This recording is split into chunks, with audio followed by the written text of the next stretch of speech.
Good morning, students. Today we are beginning the chapter of Unit 1, Section 2. Chapter's name is The Call of Mountains. तो ये कहानी एक young girl के ऊपर है जिसने कि अपना लाइफ मतलब कि एडवेंचर रोमांचक बनाया, क्योंकि उसका कहना है कि माउंटेन्स उसको बुला रहा है और कैसे जो है अदर्स जो है वो मतलब कि स्केयर्ड नहीं हुए, डरे नहीं जो चैलेंज ऑफ द माउंटेन से, खास करके माउंट एवरेस्ट जो सबसे ऊंचा है। तो हम लोग एक यंग गर्ल यानी संतोष यादव के बारे में इस कहानी में पढ़ेंगे कि कैसे वो एवरेस्ट पर उसने चढ़ाई की, उसको कॉन्कर किया, उसे जीता। तो उसी के बारे में तो आते हैं कि nearly 60 years after Sir Edmund Hillary and Tenzing Norgay became the first men to conquer Mount Everest on May 29, 1953. There has been a steady stream of people trekking to the Himalayas.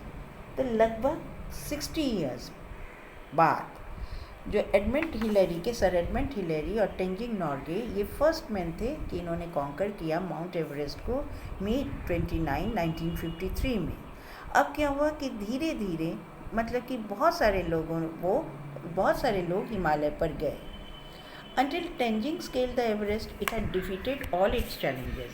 जब तक टेंजिंग ने मतलब चढ़ाई की Everest पर तो उसने जितने भी उसके चैलेंजर थे, चुनौती देने वाले, सबको हराया। Since then, 574 people have stood there and 118 have died trying.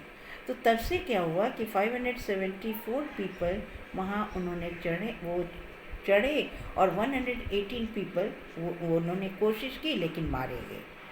But the challenge of Everest, the highest peak in the world, remains and many of the great mountaineers have been Indians. लेकिन क्या हुआ, challenge जो था Everest का, तो highest peak जो है world का वह मतलब कि अवशेषा और बहुत सारे ग्रेट माउंटेनियर्स जो चढ़ाई करने वाले थे वो सब बहुत सारे इंडियंस थे। तो क्या हुआ कि it was in 1984 that Bachendri Pal वो एक पायोनियर बन गई, the first women to scale the Everest, and since then the news of women conquering the peak has been heard again and again. Santosh Yadav did so twice in 1 year. तो 1984 में क्या हुआ कि बचेंद्री पाल वह सबसे पहली औरत बन गई जिन्होंने कि एवरेस्ट पर चढ़ाई की, और तब से क्या हुआ, न्यूज़ जो था वेमेन का कि कॉन्कर करने का चोटी को, वह बार बार सुना गया अगेन एंड अगेन। और संतोष यादव ने इसे 2 बार एक ही साल में किया। तो संतोष का जन्म हुआ था जोनियावास में, एक छोटा सा गांव है हरियाणा में, और उसने एक माउंटेन को पहली बार 1986 में देखा।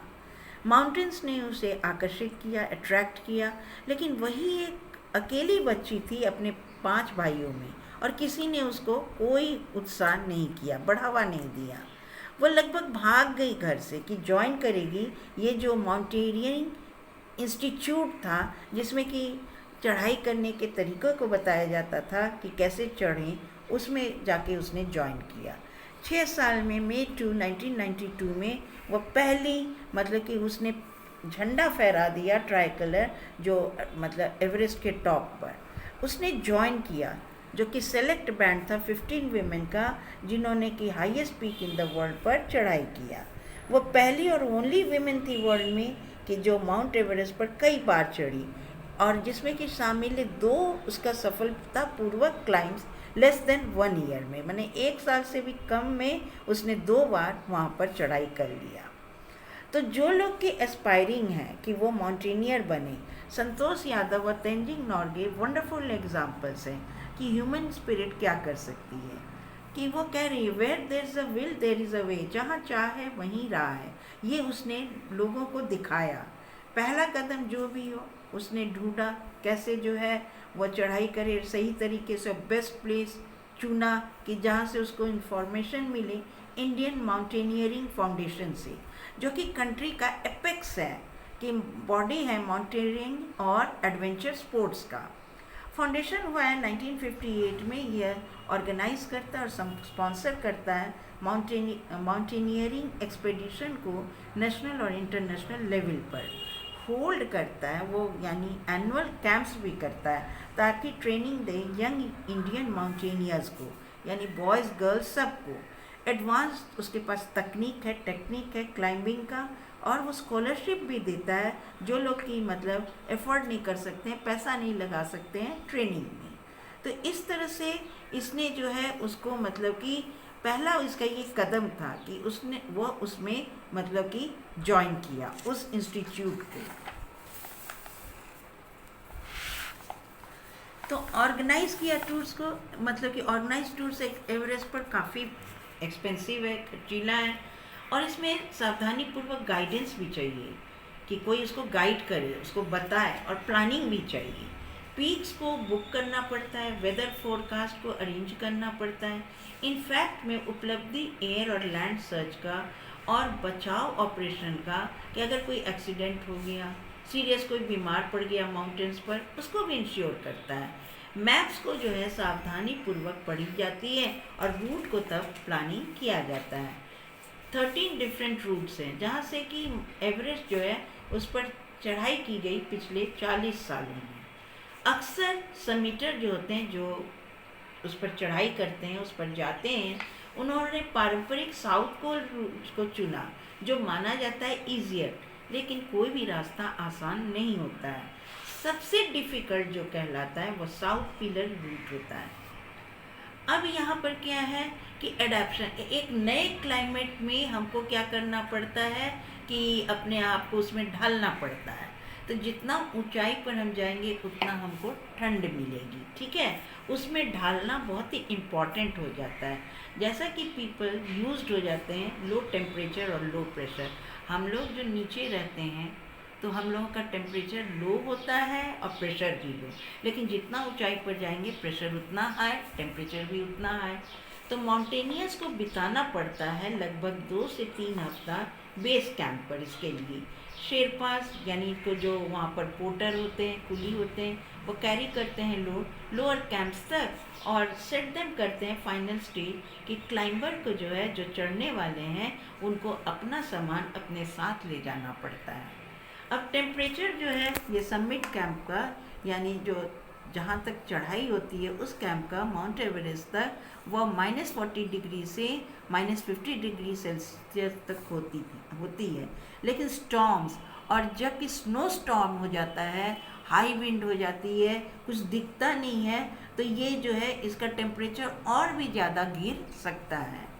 फूड, क्लोथ्स, इक्विपमेंट सबको केयरफुली सेलेक्ट करना पड़ता है कि कौन सा कपड़ा लें, कौन से खाना लें, कौन सा सामान लें। इक्विपमेंट्स में होता है जैसे light weight, brightly coloured tents कि कहीं रुकना पड़े, sleeping bags, ropes, rope ladder, ice picks, torches, stove, flag, oxygen cylinder, सब उनको हायर करना पड़ता है खास स्टोर से। ऐसे ऊंचाई पर अक्सर एक प्रॉब्लम होता है सांस लेने का, और इसलिए क्लाइंबर्स अपने साथ ऑक्सीजन सिलेंडर लेकर चलते हैं। क्लोथ्स भी स्पेशल होता है और अक्सर ये 3 लेयर्स में होता है, 3 परत में। तो इनर मोस्ट लेयर वो सिल्क का होता है ताकि वो स्किन में जरा भी मतलब रब नहीं करे, घिसे नहीं। आउटर मोस्ट लेयर वो ब्राइटली कलर्ड और वाटरप्रूफ होता है। मिडिल वाला जो होता है वो उल होता है ताकि अगर ठंड लगे तो हमको वो आराम दे। अच्छा, सबसे ज़्यादा स्टडी ट्रेकिंग शूज़ होता है। स्टडी मतलब स्ट्रांगली और सॉलिड जो बना होता है, जो कि मतलब कि जहाँ नुकीला हो तो वहाँ चुभे नहीं, उसको आराम से वो पार कर ले। स्नो गॉगल्स पहनना पड़ता है, दस्ताना लगाना पड़ता है। फूड को भी जो खरीदना पड़ता है स्ट्रिक्टली, और क्वालिटी और क्वांटिटी जो कंज्यूम होता है उसको भी सावधानी पूर्वक देखा जाता है। सॉलिड फूड को कंज्यूम करते हैं कि मतलब ओनली टिल कैंप 2, लेकिन कैंप 3 में ऑनवर्ड्स क्लाइंबर को केवल लिक्विड डाइट पर रहना पड़ता है, जैसे सूप और हॉट बेवरेजेस। बेवरेज मतलब पेय पदार्थ, पीने वाला। ओनली सॉलिड स्टफ जो कि वो ले जाते हैं अपने साथ, बिस्किट्स और ड्राई फ्रूट्स। तो जैसा कि संतोष यादव का कहना है, एक्चुअली हमें ये लिक्विड डाइट कम से कम 2 दिनों का मतलब कि रखना पड़ता है, फाइनल एजॉल्ट यानी कि फाइनली जब हम पहुंचते हैं उस तक। एज एट ऐसे हाई अल्टीट्यूड लिक्विड्स में वो ज़रूरी होता है सर्वाइवल के लिए, लेकिन सॉलिड फूड दूसरी तरफ वो स्लो डाउन करता है और वो क्लाइंबर को ड्राउजी यानी उसको थोड़ा सा आलसी और थोड़ा सा नींद भी आने लगता है। हालांकि मैं एडमिट करूंगी कि एक बार once back from Everest one is famished, ये एक बार जो लौट के आ जाता है एवरेस्ट से तो वह जो है काफ़ी धूमधाम मतलब कुछ फेमस भी हो जाता है। और इस तरह से हमने संतोष यादव के बारे में इसमें जाना और प्लस जो है मतलब कि उसको माउंटेन्स जो बुलावा दे रहा था उसने किस तरह चढ़ाई की इस बारे में भी जाना और कैसे चढ़ाई होती है, कैसे लोग चढ़ते हैं, अपने साथ क्या क्या ले जाते हैं, उन सब चीज़ों को हमने देखा। तो आपके लिए एक काम है कि आप चैप्टर को फिर से पढ़ेंगे और इसमें जितना भी दिया हुआ है वर्ड मीनिंग सब कॉपी में लिखेंगे प्लस याद करेंगे। It is your homework. Thank you. Have a nice day.